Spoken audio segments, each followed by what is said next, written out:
Je suis Léonard Querelle, ergonome consultant, gérant de la société Ergonomie et Conception. L'entreprise Paul Larédy est fabricant de produits à base de foie gras depuis 1992 et c'est une entreprise qui est basée à Saint-Yrieix-la-Perche. Donc c'est une entreprise en fait qui est dans l'industrie agroalimentaire, qui est soumise à des normes d'hygiène, de qualité extrêmement strictes et elle avait pour projet de s'agrandir et de se moderniser de manière à augmenter sa capacité et à cette occasion a souhaité également intégrer une réflexion d'optimisation, d'amélioration des conditions de travail. Elle a contacté la CARSAT locale, donc la CARSAT Centre-Ouest, qui lui a proposé de l'accompagner sur un diagnostic plus global. L'idée, c'est que la CARSAT accompagne l'entreprise à la fois dans son achat de matériel, mais aussi dans le financement de l'intervention. Et donc, j'ai été appelé par l'entreprise pour pouvoir l'accompagner dans la mise au point et la conception de l'intégration des machines. Pour ma part, une intervention ergonomique, ça se décompose toujours en 4 phases qui vont permettre d'aider l'entreprise à y voir plus clair et à réorienter les choix de transformation, les choix d'investissement, les choix organisationnels. Première phase, cibler. Deuxième phase, analyser. Troisième phase, co-construire. Quatrième phase, transformer. La première étape, c'est cibler et travailler les points les plus critiques. On a analysé l'ensemble des postes de travail. L'idée, c'était de pouvoir identifier si on avait des améliorations de conditions de travail significatives et d'autre part, d'essayer d'élargir le scope pour voir s'il y avait des opportunités d'amélioration.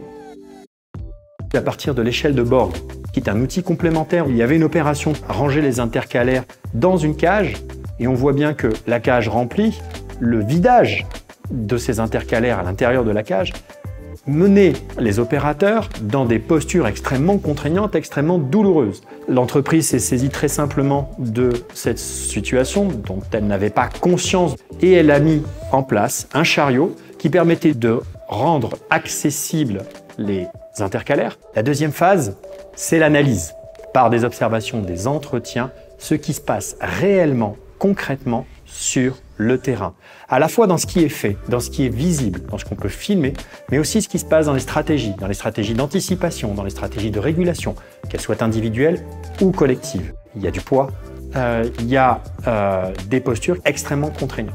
L'analyse a montré que l'une des stratégies des opérateurs portait sur le temps de port des mains. Plus ce temps était court, moins la charge physique était importante. C'est ce qu'on attend souvent d'un ergonome, la partie biomécanique, la partie accessibilité.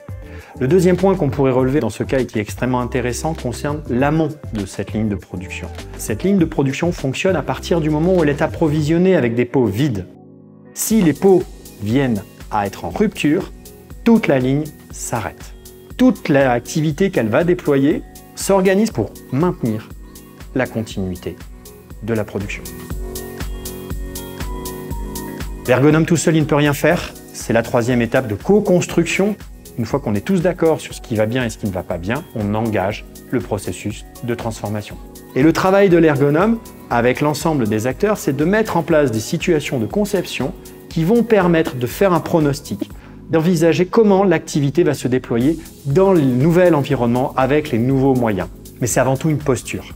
L'idée, c'est qu'ils nous donnent à comprendre leur quotidien. Ce qu'est pour eux le travail, ce qu'ils représentent en termes d'enjeux, en termes d'événements critiques, ce qu'ils redoutent, ce qu'ils espèrent, ce qu'ils recherchent. Moi, en tant qu'ergonome, c'est ce que je vais aller chercher, cette matière première, dans laquelle se trouve toute la richesse du travail, celle qui doit être revalorisée dans le processus de conception, pour faire en sorte que les solutions qui soient mises en œuvre soient évidentes, simples, efficaces. Aujourd'hui, sur un des postes de travail transformés, on a une réussite complète à la fois en termes de performance et en termes de préservation de la santé.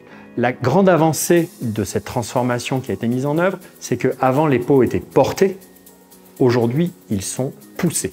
Pour un autre poste, on va avoir un processus de mise au point et il va falloir rentrer au millimètre dans les transformations. Ce qui nous reste à faire sur ce projet-là, il y a l'agrandissement et la réimplantation de l'ensemble de la ligne de production dans le nouveau bâtiment qui va modifier l'ensemble des flux, répartir les surfaces de manière plus cohérente, plus fluide, pour faire en sorte que la charge de travail soit beaucoup plus favorable pour la santé des salariés. Pour moi, être ergonome, c'est avant tout une passion. Il y a une responsabilité sociale, il y a un code déontologique. on peut être amené à travailler sur des dimensions qui sont multiples. Et enfin, il y a un dernier point, c'est qu'on est dans la réalité. C'est qu'on est dans le concret en permanence.